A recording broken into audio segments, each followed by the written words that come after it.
An important step in finding the job that you love is to understand yourself.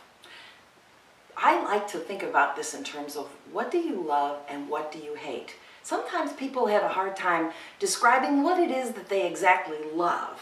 They might like a few things, but we really need you to focus in on the one or two things that you truly love. So think about this from the opposite point of view. In the television show, The Actors Studio, I like that show, and the host, James Lipton, he goes through a survey at the end of the program, and he asks his guests a series of 10 questions. One of the questions is my absolute favorite, and the question is, what would you hate to do?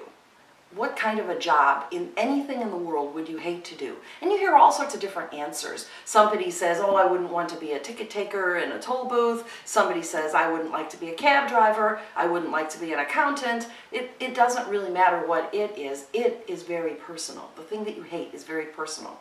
So here's what I do. I try to finish the sentence.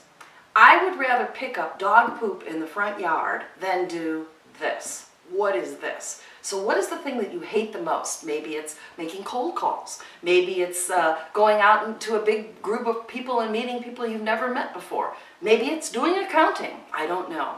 But once you can identify the several things that you dislike, that you really would never want to do, then that narrows the field to what it is that you do want to do. This is important for a couple of reasons. It might be counterintuitive, but it is so much easier to find a job the narrower your requirements are. If you say, I want to work in accounting, and I'd also like to work in marketing, and then I'd also like to do some financial analysis, that's way too wide. You need to narrow your focus to one or two very, very specific things, because then you'll be able to find the job you love. And they might as well be vocations that you love. So spend some time, think about what you hate, what would you rather pick up dog poop in the front yard than do, and then you'll be able to isolate what it is are the one or two things that you really, really like to do in your next job experience.